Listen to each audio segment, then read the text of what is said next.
E që ka ndodhë në vjesht me gjendjen tonë emocionale për të diskutu për një disponim ma të dopta, ma të zbet ose për si që njët depresionin e vjeshtës, ne kemi ftuar në studio psikologun Ron Kastrati. Mirëmëngjesi Ron, mirë se erdhe. Mirëmëngjes dhe përshëndetje, falenderoj shumë për ftesën. Falenderoj ty që erdhe Ron. A e nisi me depresionin e vjeshtës, do të thonë ka vjeshtat, kalimi prej në stin gjithmonë ka një farë efekti në shëndetin tonë apo jo, po me anis ndoshta me depresionin e vjeshtës, a është si diagnozë apo thjesht ne e quajmë kështu si në jargon depresioni i vjeshtës në atë gjendje çfarë e përjetojmë.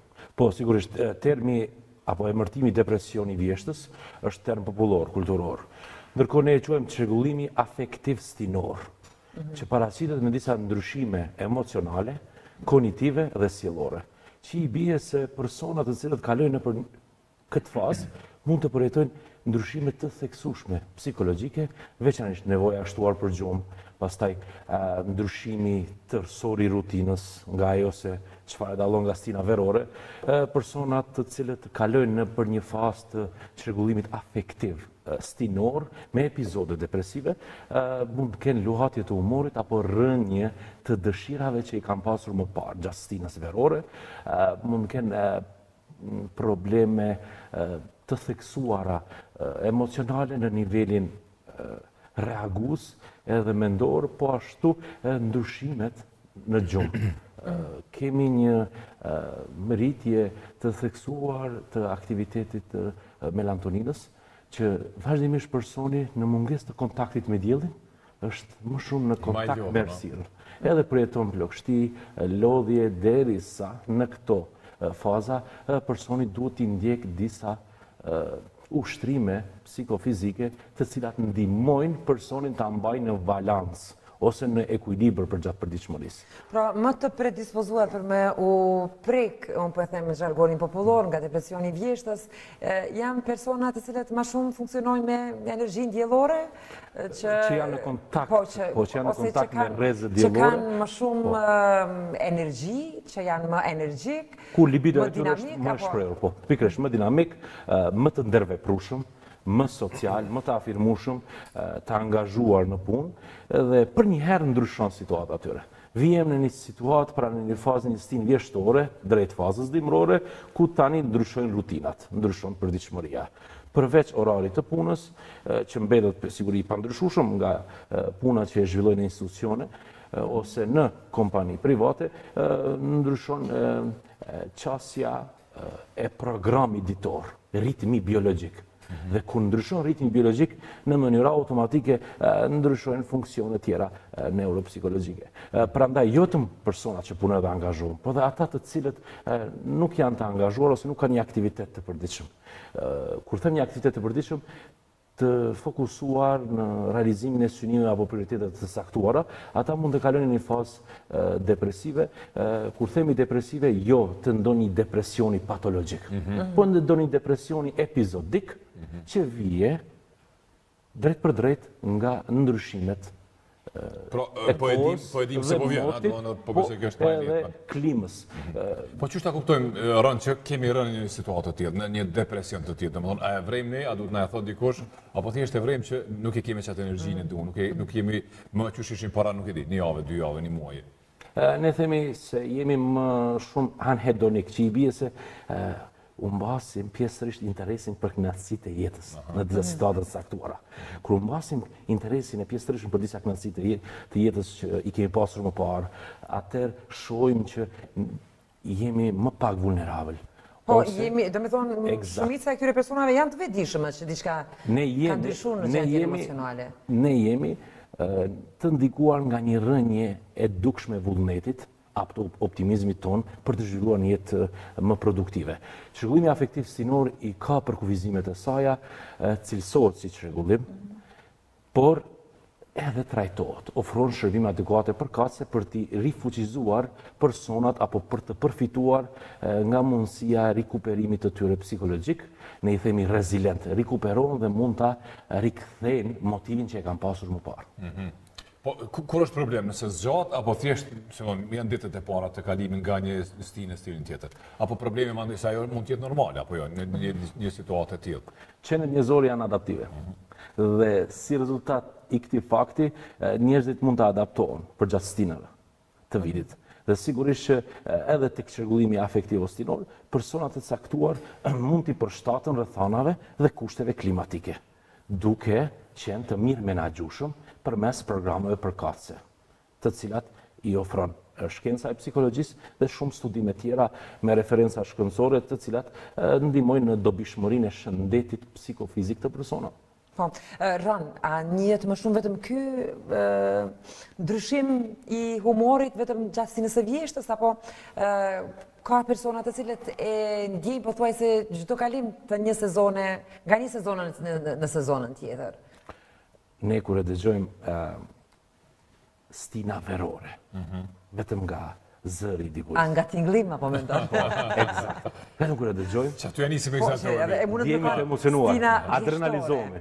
Eksakt. Stina vjeshtore, tani do të mbyllemi ose do të ketë shumë shi, vranësira, më pak diell, më shumë nevojë për gjumë, orare të reduktuara, duhet të jemi super dinamik, kompleksiviteti i jetës shumë i shtuar, pastaj obligimet familjare, përgjegjësitë financiare. Të gjitha këto e qarkojnë personin në një zonë, në një terren mjaft kufizues, ku personi pastaj duhet që të jetë i përpikt apo i mpret në shumë përgjegjësi të cilat i takojnë.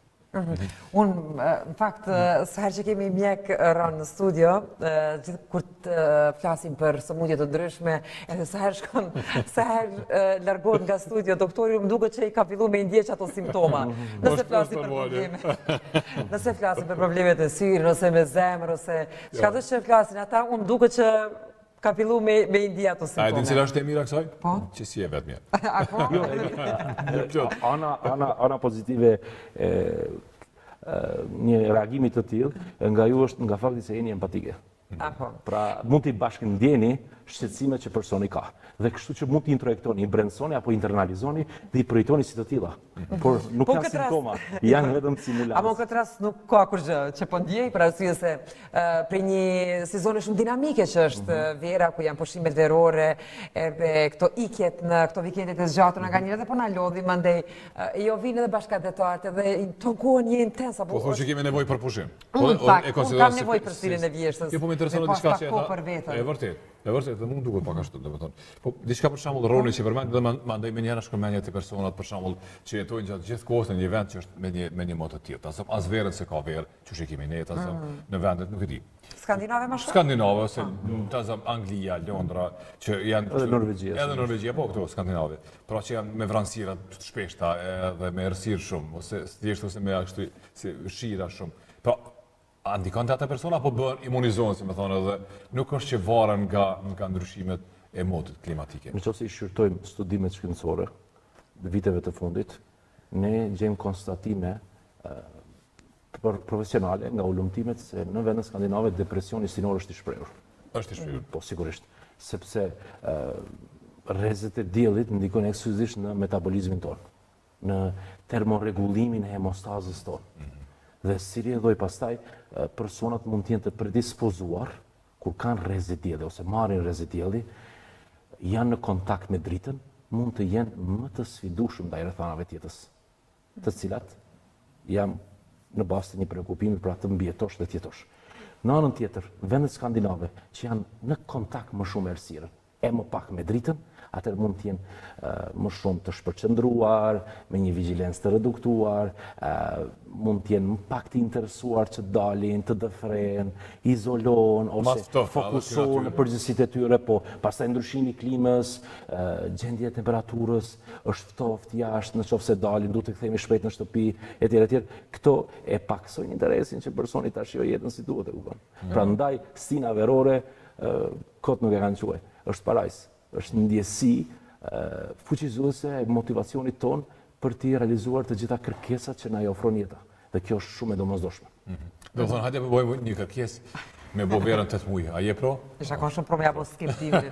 Çfarë mendoni? Do të ishte efektive nëse në vendin ku jetojmë, do të mund të ndryshonte gjendja emocionale nëse në Kosova do të kishte vetëm verë, sikur vendet tjera afrikane ose shumë vende tjera që pregëtare, temperaturë të ngrohtë, po bregdetare. Në fakt, më e mira, po besoj që nëse nuk është përgjigje ndoshta pyetjen adekuate, po më e mira po besoj festivalet që nga nisi po përjetojmë ndryshime klimatike që stina me qenë stinë. Absolutisht, domethënë do kjo kishte më qenë jo, dhe për këtë lakuar në pak Kosova, për shkak se përjetojmë stinë ashtu siç janë.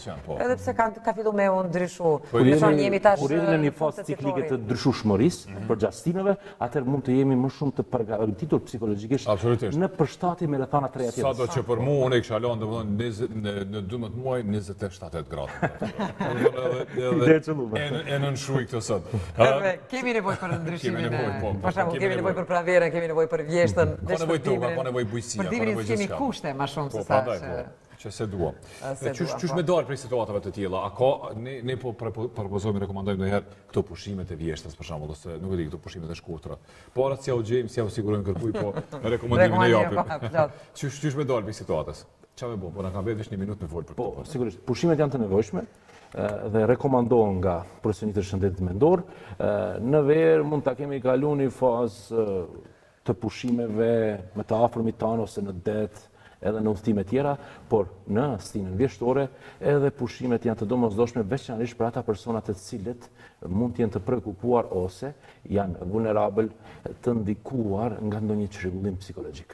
Më të prekshëm nga çrregullimet e epizodeve depresive, afektive, sinore, mund të jenë persona të cilët e kanë edhe një çrregullim psikologjik. Po çfarë duajmë ata për shembull kanë një çrregullim shoqërus. Por jo gjithë kanë mundësi me lëviz, me auto, këtë kemi qef me auto, domethënë po jo gjithë kemi ato mundësitë ose më shkon në një vend të caktuar 4-5 ditë me familje dhe me thjesht me thon po më bën mirë. E ditë ne që po të bën mirë, po jo dorë të bëna tjera që pa mundsojnë. Domethënë, a mundemi me shfrytëzu pozitivisht asaj film, muzikë, me lexu, diçka që mundemi me bë leximi po fuqizon mendjen tonë, na bën më proaktiv, por edhe lëvizja është shumë produktive.